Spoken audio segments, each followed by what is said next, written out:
Shalom, selamat pagi kekasih-kekasih Tuhan dimanapun saudara berada. Sebelum kita mengikuti renungan pagi ini, mari kita bersatu di dalam doa. Kita berdoa.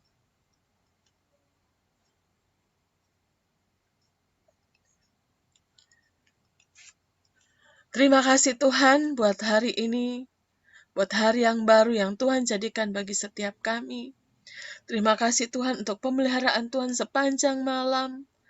Hingga pagi ini Tuhan kami boleh bangun dan menikmati hari yang baru yang telah Tuhan jadikan bagi setiap kami. Menikmati kasih setia Tuhan yang selalu baru setiap pagi. Bahwa kami masuk dalam perkenanan-Mu Tuhan, dan Engkau menjamah mengurapi setiap kami, untuk kami boleh memahami apa yang menjadi kehendak Tuhan di dalam kehidupan kami.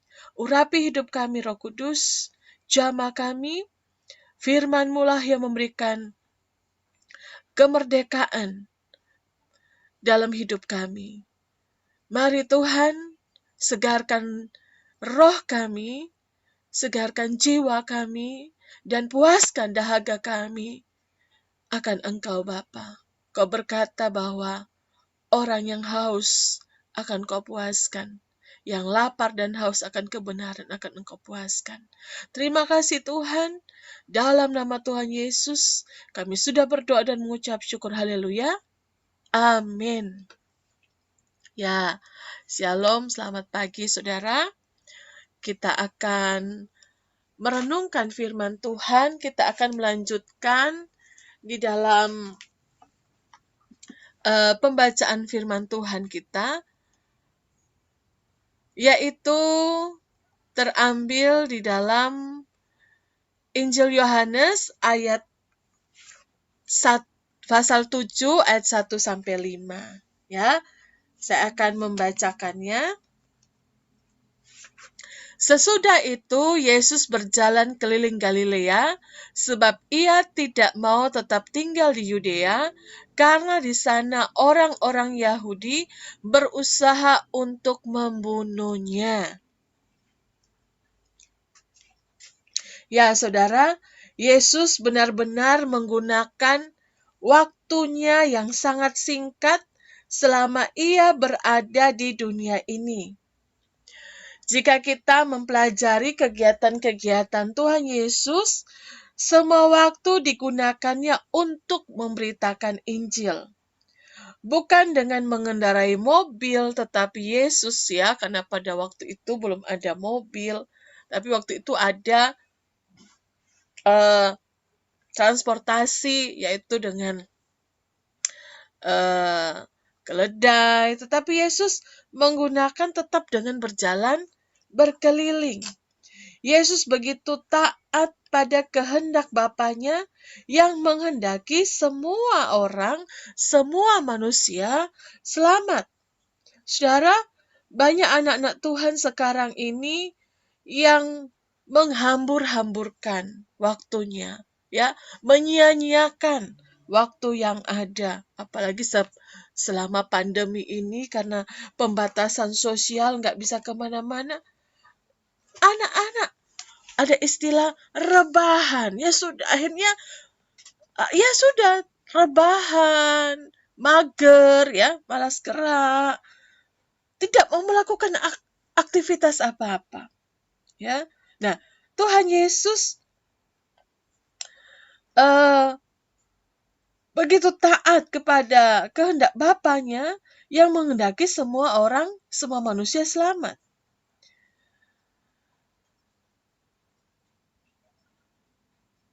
Banyak selama pandemi, banyak anak-anak Tuhan, ya, banyak anak-anak muda menyia-nyiakan waktu untuk hal-hal yang tidak berguna, misalnya main game. Karena pembatasan sosial, akhirnya mager, akhirnya rebahan, mainan game saja. Ya, nonton film. Sekali-sekali boleh, tetapi jika setiap hari waktunya disia-siakan, maka penyesalan di sorga nanti sudah tidak ada gunanya lagi. Nah, pertanyaannya, apakah yang menjadi prioritas hidup saudara? Ya, kita di sini dikatakan di sana orang-orang Yahudi berusaha untuk membunuhnya. Ya, orang-orang Yahudi berusaha membunuh Yesus karena Yesus mengatakan dirinya sebagai anak Allah, sekaligus mengecam perbuatan-perbuatan dosa serta ketidakpercayaan mereka akan perkataannya. Itu ada di dalam Yohanes 2 ayat 14 sampai 16. Coba kita lihat Yohanes 2 ayat 14 sampai 16. Dalam bait suci didapatinya pedagang-pedagang lembu, kambing, domba, dan merpati, dan penukar-penukar uang duduk di situ. Ia membuat cambuk dari tali lalu mengusir mereka semua dari bait suci dengan semua kambing, domba, dan lembu mereka. Uang penukar-penukar dihamburkannya ke tanah dan meja mereka dibalikannya. Kepada pedagang-pedagang merpati ia berkata, ambil semuanya ini dari sini. Jangan kamu membuat rumah Bapakku menjadi tempat berjualan. Kekasih-kekasih Tuhan, sesuatu yang tidak mengherankan karena sampai sekarang ini pun kita akan tetap menemukan orang-orang yang tidak mau mendengarkan kebenaran. Ya, kita lihat di ayat kedua. Ketika itu sudah dekat hari raya orang Yahudi, yaitu hari raya Pondok Daun. Ya, saudara, hari raya Pondok Daun, Tabernakel, ya, hari raya Pondok Daun. Tabernakel adalah salah satu hari raya bangsa Israel untuk memperingati perjalanan mereka keluar dari tanah Mesir dan mengembara di padang gurun, yaitu ketika mereka tinggal di tenda-tenda di bawah pemeliharaan Allah. Nah, itu saudara bisa baca di dalam Imamat 23 ayat 34 sampai 43. Ya, cukup panjang. Saudara bisa membaca lagi itu di dalam Imamat 23 ayat 34 sampai 43. Dan Sakaria 14 ayat 16 sampai 19. Coba kita buka di dalam Sakaria 14 ayat 16 sampai 19. Ya. Sakaria 14 ayat 16 sampai 19. Maka semua orang yang tinggal dari segala bangsa yang telah menyerang Yerusalem akan datang tahun demi tahun untuk sujud menyembah kepada Raja Tuhan semesta alam dan untuk merayakan hari raya Pondok Daun. Tetapi bila mereka dari kaum-kaum di bumi tidak datang ke Yerusalem untuk sujud menyembah kepada Raja Tuhan semesta alam, maka kepada mereka tidak akan turun hujan. Dan jika kaum Mesir tidak datang dan tidak masuk menghadap, maka kepada mereka akan turun tulah yang ditimpakan Tuhan kepada bangsa-bangsa yang tidak datang untuk merayakan hari raya Pondok Daun. Itulah hukuman dosa Mesir dan hukuman dosa segala bangsa yang tidak datang untuk merayakan hari raya Pondok Daun. Saudara, hari raya Pondok Daun ini diadakan sekitar tanggal 15 sampai 22 September, yaitu 7 bulan sebelum penyaliban Tuhan Yesus. Ya, kita lihat lagi di ayat yang ketiga. Maka kata saudara-saudara Yesus kepadanya, "Berangkatlah dari sini dan pergi ke Yudea, supaya murid-muridmu juga melihat perbuatan-perbuatan yang engkau lakukan." Ya, Saudara, Tuhan Yesus juga memiliki saudara-saudara, yaitu Yakobus, Simon, Yusuf, dan Yudas. Selain itu juga masih ada saudara-saudara perempuan Yesus. Nah, itu bisa kita lihat di dalam Matius 13 ayat 55 sampai 56. Matius 13 ayat 55 sampai 56. Bukankah ia ini anak tukang kayu? Bukankah ibunya bernama Maria dan saudara-saudaranya Yakobus, Yusuf, Simon, dan Yudas? Dan bukankah saudara-saudaranya perempuan semuanya ada bersama kita? Ya, Saudara. Nah, kekasih-kekasih Tuhan, bagi saudara-saudara Yesus, Hari Raya Pondok Daun adalah kesempatan besar bagi Yesus untuk menunjukkan kepada orang banyak tentang perbuatan-perbuatannya yang ajaib. Kita lihat di ayat yang keempat, sebab tidak seorang pun berbuat sesuatu di tempat tersembunyi, jika ia mau diakui di muka umum. Jikalau engkau berbuat hal-hal yang demikian, tampaklah dirimu kepada dunia. Saudara, saudara-saudara Tuhan Yesus belum mengerti tujuan Yesus yang sebenarnya, bahwa dia tidak pernah berkeinginan untuk diakui di hadapan umum. Yesus melakukan perbuatan-perbuatan yang ajaib supaya orang-orang tahu bahwa Yesus adalah Mesias yang dijanjikan oleh Allah dan supaya nama Allah dimuliakan di dalam dan melalui Dia. Saudara-saudara Yesus pun telah tahu perbuatan-perbuatan yang dilakukannya, bahkan mereka tidak menyaksikan bahwa Yesus adalah seorang nabi. Tetapi mereka tidak percaya bahwa dialah Mesias yang dinanti-nantikan. Ayat 5, sebab saudara-saudaranya sendiri pun tidak percaya kepadanya.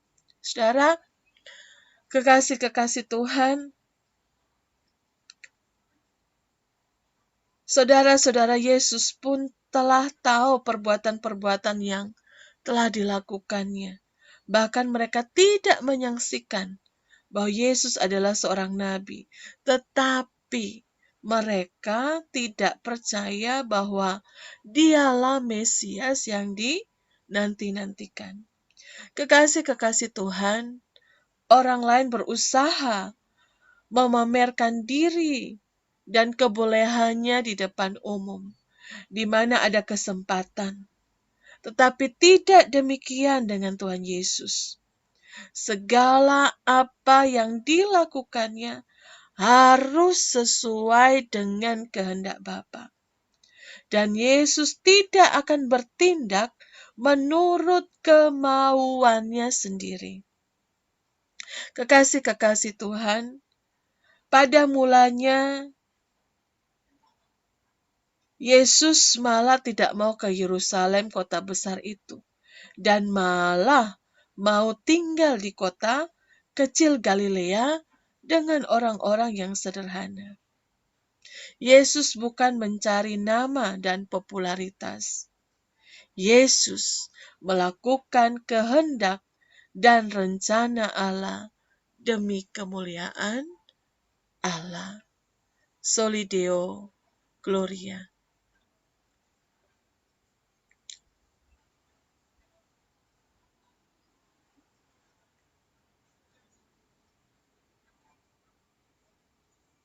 Mari kita bersatu di dalam doa. Terima kasih Tuhan untuk kebenaran firman Tuhan. Firman Tuhan kembali menanyakan kepada kami, apa yang menjadi prioritas kami dalam hidup kami? Apa yang menjadi prioritas dari pelayanan kami? Engkau sudah memberikan teladan kepada kami Tuhan, bahwa Engkau melakukan kehendak Bapa, bukan untuk popularitas, bukan untuk mencari nama, tetapi Engkau melakukan semuanya sesuai dengan rencana dan kehendak Allah.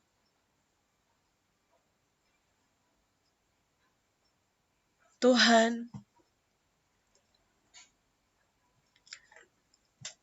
pagi ini Tuhan, kami datang di hadapan hadirat-Mu. Kami mau berdoa Tuhan, minta ampun Tuhan. Jikalau dalam diri kami Tuhan masih ada sifat-sifat yang jelek dalam diri kami. Kami ingin memamerkan diri kami. Kami sombong. Kami mungkin angkuh Tuhan. Kami mau membuang semua itu dan kami berdoa demi nama Tuhan Yesus untuk mengubah setiap kehidupan kami. Dari hari ke hari menjadi serupa dengan Engkau Tuhan. Ada buah roh dalam hidup kami. Kasih, sukacita, damai sejahtera, kesabaran, kemurahan, kebaikan, kesetiaan, kelemah lembutan, dan penguasaan diri. Kami mohon Roh Kudus yang ada dalam diri kami. Roh Kudus yang menjadi meterai dalam hidup kami. Yang menjamin hidup kami kepada kehidupan yang kekal. Untuk kami menghasilkan buah roh dalam hidup kami. Dan hidup kami dinikmati banyak orang. Dan banyak orang memuliakan nama Tuhan. Pakai hidup kami Tuhan. Kalau ada hal-hal yang masih sifat-sifat jelek kami, mari Tuhan tolong kami, Roh Kudus tolong kami. Untuk membuang hal itu dalam diri kami. Tuhan, kami juga berdoa Tuhan Yesus. Untuk saat ini kami yang masih belum bisa bertanggung jawab atas tugas-tugas dan pekerjaan yang diberikan kepada kami. Kami minta Tuhan tolong kami. Untuk Tuhan memberikan kekuatan dan pengertian kepada kami. Supaya kami bisa menjadi orang yang bertanggung jawab. Kami juga berdoa Tuhan untuk para dosen, para mahasiswa STT, dimanapun berada di seluruh Indonesia, baik yang ada di Surabaya, bahkan di seluruh Indonesia, untuk mereka, para dosen mahasiswa STT, dapat mempersiapkan diri dengan baik untuk dipakai oleh Tuhan di dalam pelayanan mereka. Kami juga berdoa Tuhan untuk bangsa dan negara Indonesia di situasi pandemi saat ini Tuhan, di mana terjadi peningkatan Omikron Tuhan. Kami berdoa Tuhan untuk mereka yang saat ini sakit, Tuhan jamah sehingga mereka sembuh. Dan kami juga berdoa untuk pemerintah Indonesia yang ada supaya diberikan roh takut akan Tuhan. Dan Tuhan memberikan hikmat, pengertian di dalam menetapkan kebijakan-kebijakan yang ada untuk kebaikan bagi bangsa Indonesia. Kami berdoa untuk Presiden, Bapak Presiden dan jajarannya, wali kota, gubernur, sampai RT RW dapat melakukan tugas dan tanggung jawabnya dengan baik. Dan kami berdoa, Tuhan, mohon kepadamu, siapakah kami ini, Tuhan? Kami hanyalah debu, tapi kami mohon, Tuhan, kiranya belas kasihan turun atas Indonesia, atas bangsa-bangsa, supaya wabah corona ini segera berlalu, Tuhan. Kami juga berdoa, Tuhan, untuk kekasih-kekasih Tuhan yang saat ini, Bapa, di dalam masa pandemi ini, Tuhan, menghadapi banyak masalah, baik yang besar maupun kecil. Tuhan memberikan kekuatan untuk kami dapat menghadapinya dan memberikan jalan keluar. Bagi anak-anak-Mu, Tuhan, yang saat ini membutuhkan dana pendidikan, mereka yang berkuliah, mereka yang sekolah, Tuhan memberkati mereka. Tuhan mencukupkan segala kebutuhan mereka. Kami juga berdoa untuk setiap orang tua kami, Tuhan berkati dengan kesehatan, berikan roh takut akan Tuhan. Kami juga berdoa untuk saudara-saudara kami yang belum percaya kepada Tuhan, apakah itu pasangan kami, teman kami, saudara kami, rekan-rekan kami, tetangga kiri kanan kami. Kami mohon belas kasihan Tuhan, supaya mereka beroleh kasih karunia, anugerah, keselamatan daripada Tuhan. Kami mohon saudara bisa sebutkan nama-nama itu, saudara, supaya mereka juga beroleh keselamatan yang daripada Tuhan. Kami berdoa, Tuhan, selagi masih ada kesempatan, Tuhan jamah, rebut mereka, Bapa. Kami berdoa dalam nama Yesus, selamatkan mereka, antarakan mereka dengan kuasa Roh Kudus-Mu. Kami juga berdoa, Tuhan, untuk saat ini, Tuhan Yesus, yang sedang sakit, Tuhan, saudara bisa pegang bagian tubuh saudara yang sakit, katakan oleh bilur-bilur Tuhan Yesus, aku sudah sembuh. Dan kami juga berdoa, Tuhan, kami yang sedang mengurus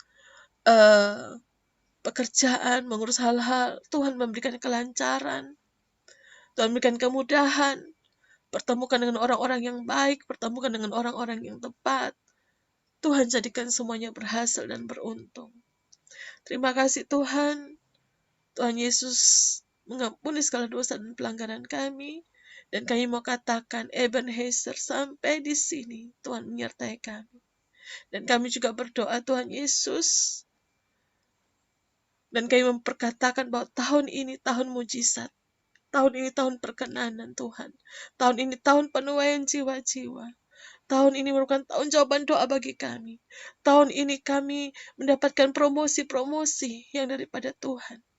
Bahkan kami yang sedang mencari pekerjaan, yang sudah melamar pekerjaan, kami diterima bekerja dengan baik dalam nama Yesus. Kami juga berdoa, Tuhan, kami akan naik dan tidak turun. Kami menjadi kepala dan bukan ekor. Keluar masuk kami diberkati Tuhan.